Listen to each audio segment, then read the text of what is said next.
भवतु सहनौ भुनक्तु सह वीर्यङ्करवावहै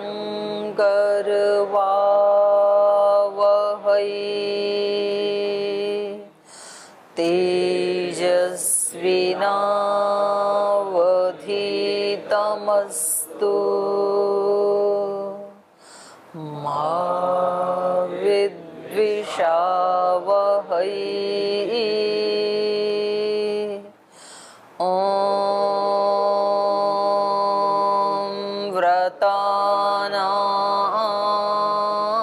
व्रतपते व्रतं चरिष्यामि तच्छकेयं तन्मे राध्यताम् इदमहमनृतात् सत्यमुपैमि ॐ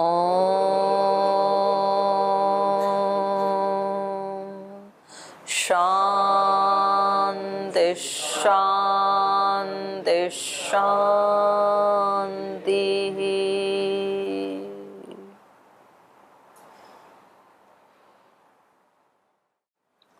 वाल्मीकि रामायण का अयोध्या कांड 47वां सर्ग। श्री राम के वन गमन पर माता कौशल्या अत्यंत शोक से आतुर होती हैं और उसे शोकावस्था में वो महाराजा दशरथ से कुछ कठोर भाषा में कुछ शब्द कह जाती हैं, जिससे महाराजा दशरथ चिंतन करते हैं अपने किए के ऊपर और उनको पीछे का एक अपना किया हुआ एक कर्म, ऐसा कर्म, पाप कर्म उनको स्मरण में आता है और वो उनका शोक और ज्यादा दुगना हो जाता है। एक तो श्री राम के गमन का शोक, दूसरा कौशल्या के कठोर व्यवहार का शोक, तीसरा उन्होंने कोई भूल कर दी थी, त्रुटि कर दी थी, उसकी स्मृति से शोक। तो इस तरह से शोक से अत्यंत व्याकुल होकर के वो कांपते हुए शरीर से हाथ जोड़ करके माता कौशल्या को कहते हैं कि यद्यपि मैंने अपराध किया है, मेरे से भूल हुई है, आपके प्रति भी हुई है और उससे पहले श्रवण कुमार के प्रति, उसके माता पिता के प्रति भी भूल हुई है, लेकिन आप तो वत्सला हैं, आप तो करुणामयी हैं, प्रेममयी हैं, आप तो क्षमाशीला हैं, आप तो दूसरों को भी माफ कर देती हैं जिन्होंने आपका अहित किया कभी। तो आपको ऐसे कठोर नहीं बोलना चाहिए, क्योंकि जो धर्मशील नारियां होती हैं, धर्म का विमर्श करने वाली जो पतिव्रता नारियां होती हैं, वो अत्यंत दुखी होने पर भी ऐसे कठोर शब्द नहीं बोलती हैं। वो अत्यंत दुखी होने पर भी दूसरे को पीड़ा नहीं देती हैं, खुद तो पीड़ा सह लेती हैं, दूसरों को पीड़ा नहीं देती हैं। तो ऐसा जब महाराजा दशरथ कहते हैं तो माता कौशल्या की आंखों से बारिश की तरह से आंसू बहने लगते हैं, बहुत दुखी हो जाती हैं वो। सचमुच ही मैंने शोक से व्याकुल होकर के ये सब कह डाला, तो ये नहीं कहना था मुझे, ऐसा उनको लगता है। और वो अपने सिर को पकड़ करके और ये सोचती हैं कि ये मैंने क्या कह दिया। और महाराजा दशरथ के चरण कमलों में अपने सिर को टिकाते हुए उनसे क्षमा याचना करते हुए वो कहती हैं, प्रसीद शिरसा याची भूमौ निपतितास्मिते। मैं आपके सामने आपके चरणों में भूमि पर गिरी हुई हाथ जोड़कर चरणों में मस्तक टिका करके याचे क्षमा याचना करती हूँ। याचिता अस्मि देव हता। हे देव, आपसे याचित होकर के तो मैं हता, मानो मौत के समान मृत्यु को ही मैंने प्राप्त किया। क्योंकि पहले महाराजा दशरथ ने उनसे याचना की कि आप प्रसन्न हो जाएं। तो ये कह रही हैं कि हे देव, त्वया याचिता अस्मि हता, नहीं त्वया हंतव्या अहम। आपने मेरे से क्षमा मांगी तो ये मेरे लिए मृत्यु के समान है। जब अपने से बड़े किसी प्रसंग में अपने से क्षमा याचना करें तो ये उस व्यक्ति के लिए मृत्यु के समान है, मतलब धिक्कार है उस व्यक्ति को। नहीं तो व्यक्ति ऐसे उसका अहंकार तृप्त होता है। यदि वो अधार्मिक है, नादान है, तो उसको लगता है कि देखो मैंने इनको क्षमा के लिए मजबूर कर दिया। ये अधार्मिक लोगों की पहचान है, विपरीत आचरण करने वालों की पहचान है, ये कुलटाओं की पहचान है। जब उनके पति को या उनसे किसी बड़े वरिष्ठ को उनसे क्षमा याचना करनी पड़े तो ये उस व्यक्ति के लिए मृत्यु के समान होता है, धार्मिक व्यक्ति के लिए। तो इसलिए यहाँ पर महाराजा दशरथ ने इनसे क्षमा याचना की तो ये कह रही है, हे देव, आपने मेरे से याचना की, ये मेरे लिए मृत्यु के समान है। कभी भी ऐसा अवसर नहीं देना चाहिए जब बड़े हमारे से क्षमा मांगे। तो कितना बड़ा ये उपदेश है, देखो रामायण का कितना ऊंचा आदर्श। ये तो अपने पति के लिए कह रही हैं कि वो पत्नियां तो मानो मृत्यु को प्राप्त हो गई जिनसे उनके पति को क्षमा याचना करनी होती है। लेकिन एक जगह एक संबंध का उदाहरण देते हुए यहाँ ये एक सूत्र दे दिया हमें, किसी छोटे भाई से बड़े भाई को क्षमा याचना करनी पड़े तो छोटे वाले के लिए ये मौत के समान होता है। किसी आचार्य को अपने शिष्य से क्षमा याचना करनी पड़े, ये उस शिष्य के लिए मौत के समान है। होना चाहिए, मतलब उसको तो पता नहीं फील होता है कि नहीं होता है, लेकिन धर्म कहता है कि इससे ज्यादा वो व्यक्ति नीचे क्या गिरेगा जब उसके बड़ों को उससे याचना करनी पड़े, बड़े भाई को, बड़ी बहन को, बड़े मित्र को। तो कहीं भी संबंध में अपने से बड़ों को, या फिर वैसे ही कई बार हमारे बड़े बुजुर्ग होते हैं, विद्वान होते हैं, जिनका यश प्रतिष्ठा होता है। मैंने देखा था गांव में कई बार जैसे विवाह शादी होते हैं तो परिवारों में कई बार नाराजगी हो जाती है, तो वो कहते हैं हम इनके यहाँ नहीं जाएंगे शादी में, दूसरे कहते हैं हम इनके यहाँ नहीं जाएंगे। तो फिर मैंने देखा था, सुना था बचपन में कि भाई उनके घर में जो बुजुर्ग थे वो उनको मनाने के लिए गए और उन्होंने जो अपने सिर में पगड़ी पहन रखी थी तो उन्होंने कहा किसी नई कम उम्र वाली बहू को कि बेटा ये मैं आपके चरणों में रखता हूँ, अब तो चलोगी? तो बोली मैं तब चली गई।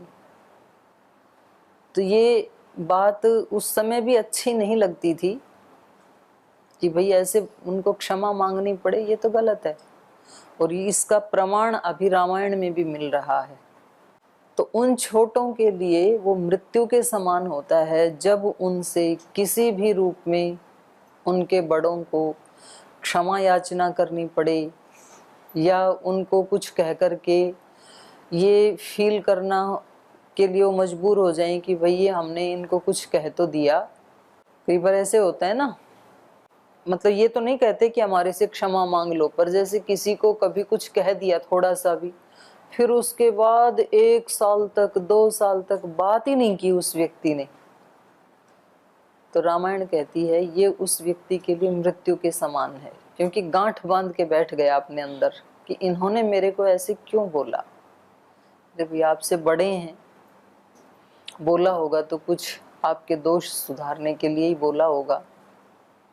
तो ऐसी ऐसी ग्रंथियां पता नहीं कितने जन्म जन्मांतरों की हमारे चित्त में बैठी रहती हैं। तो कभी कभी तो हम बोल देते हैं, उनको क्षमा करने याचना करने के लिए मजबूर कर देते हैं, और कभी तो बोलते तो नहीं है लेकिन हृदय में वो पूरी एक जहर की गांठ होती है, तो वो उस व्यक्ति के लिए हानिकारक है। तो ऐसा आग्रह अपने बड़ों के प्रति कदापि ना रखें, ये हमें माता कौशल्या के चरित्र से पता लगता है। और वो कह रही हैं, हे देव त्वया न ही हंतव्या अहम, आपने मेरे से क्षमा मांगी, ये मेरे लिए मृत्यु के समान है, लेकिन अब यदि आप मुझे क्षमा नहीं करेंगे, मैं आपसे क्षमा मांग रही हूँ कि मैंने जो भी शोक से युक्त होकर के आपको वचन बोले उसके लिए मैं क्षमा मांग रही हूँ। और यदि आपने मुझे क्षमा नहीं किया, क्षमा बड़न को चाहिए, बड़ों का कर्तव्य क्या होता है, छोटों के उत्पात को, त्रुटियों को, दोषों को वो क्षमा करें। तो महाराजा दशरथ बड़े हैं, तो कह रही हैं आप अब मुझे क्षमा करने योग्य हैं, आप मुझे क्षमा कर दीजिए। यदि आप मुझे क्षमा नहीं करेंगे तो डबल मृत्यु हो जाएगी फिर मेरी। तो इसलिए कह रही हैं, न त्वया अहम हंतव्या, आपके द्वारा मैं हंतव्या नहीं हूँ, मारने योग्य नहीं हूँ, तो आप मुझे क्षमा कर दीजिए। तो बड़ा सुंदर उपदेश चल रहा है इन श्लोकों में। पीछे से किसी को कुछ पूछना है तो पहले पूछ सकते हैं, आगे फिर चलेंगे। कोई प्रश्न है किसी का? ओम दीदी जी प्रणाम। ओम भाई। जैसे कल आप बताए थे कि कोई हमने व्रत ले रखा है, योग यज्ञ संध्या आदि किसी का, तो वो खंडित हो जाता है, तो वो फलित नहीं होता, उसको फिर से वहीं से शुरू करना पड़ता। तो कभी कभी किसी कारणवश कोई सेवा आदि के कारण देश काल या समय का अतिक्रमण हो जाता है, तभी भी वो खंडित माना जाता है? नहीं, समय के अतिक्रमण से तो खंडित नहीं माना जाएगा। किया ना, लेकिन आपने मान लो किसी को 6 बजे संध्या करनी थी और किसी निमित्त से वो 6 बजे नहीं हो पाई, तो कोई बात नहीं, 8 बजे कर लो, तब तो खंडित नहीं माना जाएगा। यद्यपि जैसे न्याय दर्शन में आता है ना, वहां पर तो जैसे किसी विशेष कर्म कांड को किसी विशेष फल के लिए शुरू किया जाता है, तब तो काल का भी अतिक्रमण नहीं होता, क्योंकि उस समय उस व्यक्ति के लिए सबसे ज्यादा प्राथमिकता उसी कर्म के लिए है ना, उसी के लिए तो उसने वो बड़ा यज्ञ याग आदि शुरू किया है, या कोई भी अनुष्ठान किसी फल के लिए, उसको वो फल लाना है, वो उसकी प्राथमिकता है। तब तो उसको काल का भी अतिक्रमण नहीं करना, जिस काल का संकल्प लिया था उसी काल में उस कार्य को करना है। लेकिन एक जो रूटीन का, हमने किसी काल का संकल्प नहीं लिया था, हमने संकल्प ये लिया था कि हम प्रतिदिन संध्या करेंगे या उपासना करेंगे, तो उसमें काल का जिक्र हमने नहीं किया। अपनी सुविधा से हम मानो 6 बजे करते थे, और किसी दिन किसी निमित्त से, न कि प्रमाद से 6 के 8 बज गए, तो फिर वो अखंड ही माना जाएगा, खंडित नहीं माना जाएगा। सही, अगर किसी रोग में है तो सामूहिक ने जाके अगर कोई रोग में अपना पर्सनली कर लेता है तो भी खंडित नहीं माना जाएगा। कभी रोग में, अस्वस्थता की स्थिति में, हाँ, अस्वस्थ है और सामूहिक नहीं आ पाए तो ठीक है, अपना लेटे लेटे कर ले। कल जैसे एक एग्जाम का उदाहरण दिया था कि 6 महीने तैयारी की, एक दिन एग्जाम देने नहीं गए, एग्जाम के दिन अस्वस्थ या किसी कारण से, तो अगर इसका हो जाए कि उसी दिन अस्वस्थता के कारण भी वो एग्जाम देने चला जाए, तब तो वो खंडित में नहीं आएगा ना ना, वो तो देखो दृष्टांत तो एक अंश में घटता है। अब वहां तो यदि आप पेपर देने नहीं गए तो रिजल्ट नहीं आएगा आपका, आप फेल हो गए, फिर आपका खंडित हो गया। पर यहाँ यदि आप सामूहिक रूप से तो करने नहीं गए रोग के कारण, लेकिन अपने बिस्तर में लेटे लेटे कर लिए, तो आपका खंडित नहीं होगा, क्योंकि परीक्षा तो वहां पर ही दी जा सकती है।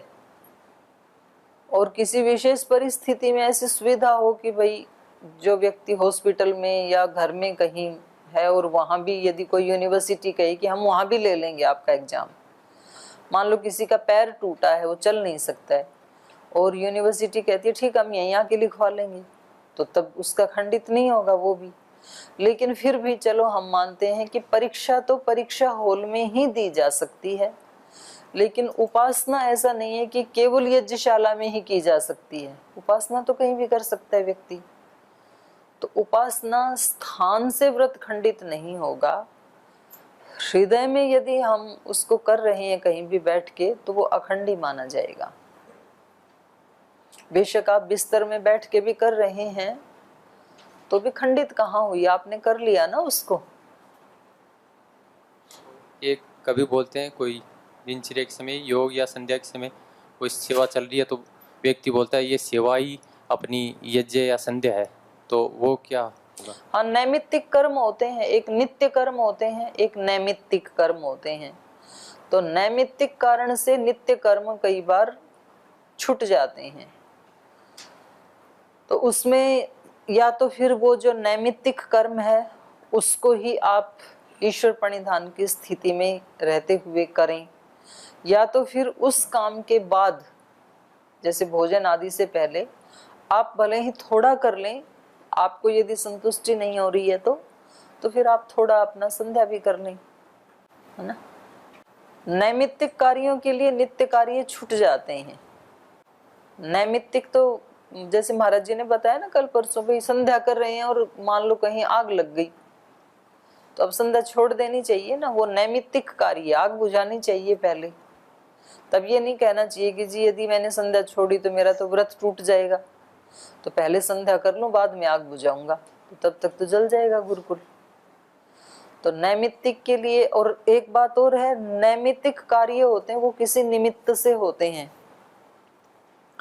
और नित्य कार्य जो होते हैं वो कर्तव्य भाव से होते हैं। नैमित्तिक कार्य का तो एक अतिरिक्त फल होता है, लेकिन नित्य कार्य का कोई अतिरिक्त फल नहीं होता है, वो हमारा कर्तव्य होता है। अब हमारा स्नान करना नित्य कार्य है, अब इसका कोई अतिरिक्त फल नहीं मिलेगा। दांत साफ करना, नाखून काटना, ये सब कार्य क्या है? नित्य कर्म है, ये करने ही चाहिए, कर्तव्य कर्म है। शरीर को साफ रखना, नाखून को साफ रखना। आपके पास श्रद्धेय स्वामी सोमानंद जी महाराज जी उदाहरण दिया करते थे इसको लेकर के। वो कहते थे देखो भाई, आपके पास कोई पीतल का लोटा है जैसे, तो उसको रोज आप मांजें, मांजना ही चाहिए, तो इससे वो कभी भी सोने का नहीं हो जाएगा। आप कितना भी मांजो उसको, 1 साल 2 साल 10 साल 50 साल, तो वो सोना नहीं बनेगा, पीतल ही रहेगा। तो बोले जी फिर मांजने से क्या फायदा? बिना मांजे भी पीतल ही रहेगा, मांजने से भी पीतल ही रहेगा, तो फायदा क्या मांजने का? मांजने का फायदा ये है, एक तो उसके ऊपर दाग नहीं लगेंगे, नहीं मांजेंगे तो दाग लग जाएंगे, काला हो जाएगा। और दूसरे होते हैं नैमित्तिक, उनमें परिवर्तन होता है।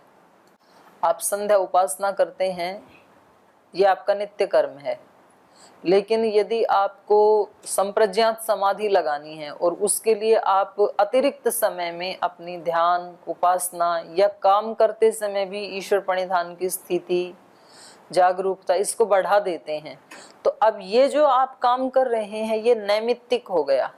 आप असंप्रज्ञात समाधि को प्राप्त करने के लिए, आंतरिक सूक्ष्म शक्तियों की अभिव्यक्ति के लिए, या इस ब्रह्मांड में जो सूक्ष्म शक्तियां काम कर रही हैं उनकी सहायता लेने के लिए आप ये अतिरिक्त प्रयास कर रहे हैं, तो तब इसका परिणाम होगा रूपांतरण।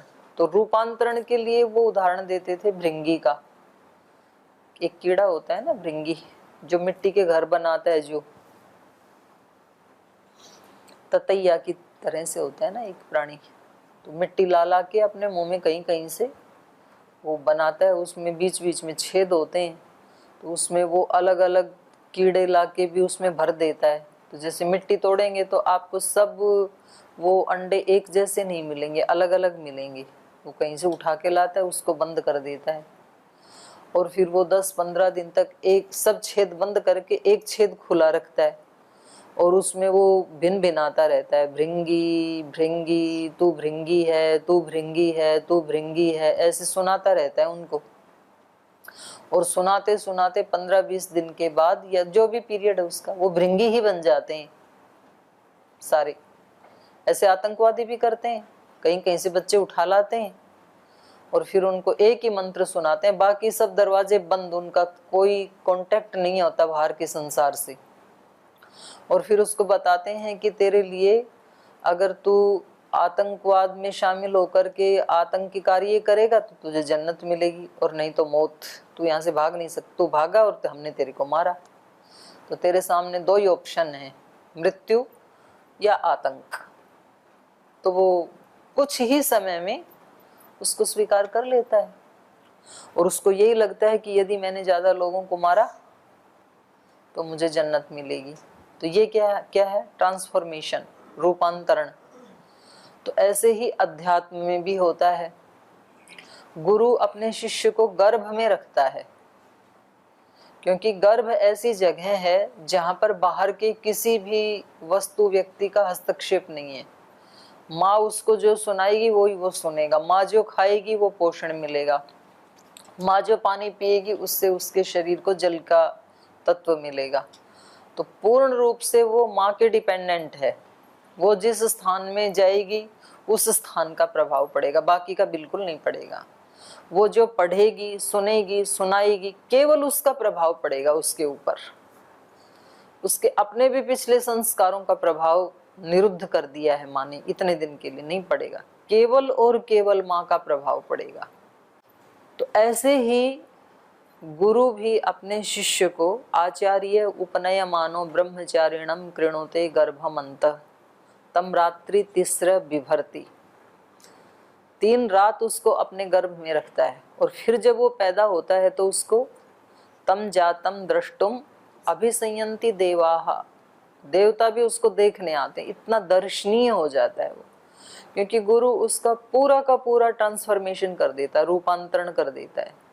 बस उसको एक ही वाक्य सुनाता है वो, तू नित्य है, तू शुद्ध है, तू बुद्ध है, तू मुक्त है, तू निर्लिप्त है, तू बड़ा महान है, तू बड़ा यशस्वी है। ऐसे ही ऐसे वाक्य सुनाता है केवल, और बाकी सारी दुनिया से वो पूरा कट ऑफ। ना घर जाना, ना किसी से फोन पे बात करना, ना किसी सामाजिक कार्यक्रम में जाना, ना किसी की अच्छी बात सुनना, ना बुरी सुनना। और ऐसा करते करते, ऐसा सुनते सुनते 10-15 साल में वो वैसा ही हो जाता है फिर जैसा गुरु ने सुनाया था। क्योंकि गुरु की 3 रात्रि जो है थोड़ी लंबी हैं, वो 24-24 घंटे वाली नहीं है। एक एक विद्या का ज्ञान उसको आत्मसात करवा देता है। 3 रात्रि का मतलब ये है, 3 प्रकार का जो उसका वेद त्रयी विद्या जिसको कहते हैं, तो एक एक विद्या उसको आत्मसात करवा देता है। तो ये हो गया नैमित्तिक कार्य, रूपांतरण वाला कार्य। तो इसके लिए तो आपको सब छोड़ के उसी के ऊपर फोकस करना है और ज्यादा बल देना पड़ेगा। तो इसको नैमित्तिक कार्य, नित्य कार्य है, उनको करने से आपका कोई ट्रांसफॉर्मेशन होने वाला नहीं है। आप रोजाना यज्ञ में जाते हैं, योग में जाते हैं, ये आपके नित्य कार्य हैं, ये रूपांतरण नहीं करेंगे। तो जी ये क्या करेंगे फिर क्यों करें हम? ये कम से कम आपको वहां से नीचे नहीं गिरने देंगे। पीतल के लोटे को मांजेंगे तो वो पीतल ही रहेगा, लेकिन वो लोहा नहीं बन जाएगा, वो काला नहीं हो जाएगा, उससे नीचे नहीं गिर जाएगा। इसलिए उसको मांजना ही चाहिए।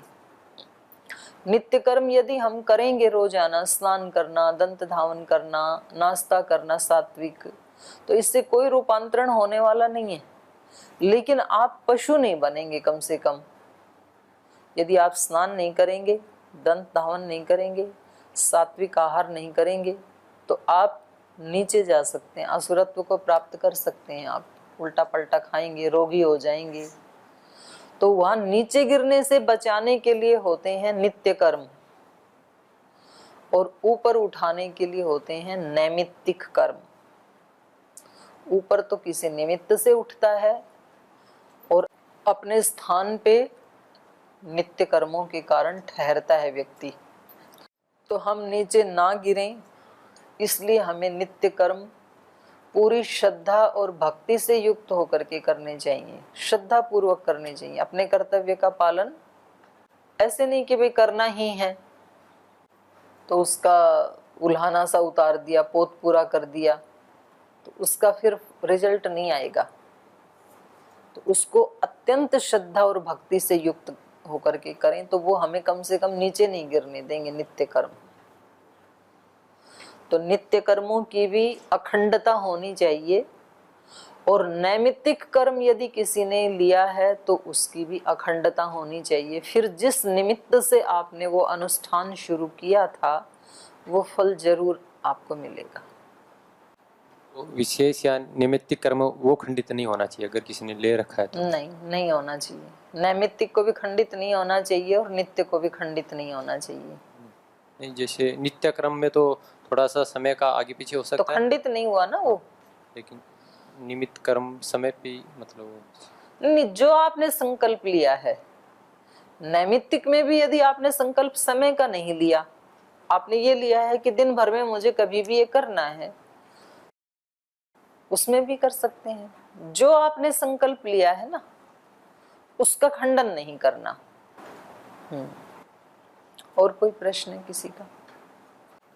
ओम प्रणाम जी। जो अभी आपने बताया कि पति की हमें बड़ा मानना चाहिए, तो क्या इसीलिए वर की आयु अधिक देखी जाती है? और आजकल तो क्या होने लगा है कि रिश्ते नहीं मिलते तो उल्टा भी होने लग गया है कि 2-4 साल लड़कियां बड़ी ये, तो इसमें मुझे बड़ा भाव की बात कर रही हूँ मैं, उम्र की नहीं कर रही हूँ। मुझे नहीं पता माता कौशल्या की उम्र ज्यादा थी कि महाराजा दशरथ की थी, ऐसा कोई संकेत नहीं है यहाँ पे। बड़े का मतलब होता है एक पद की दृष्टि से, प्रतिष्ठा की दृष्टि से, भाव की दृष्टि से।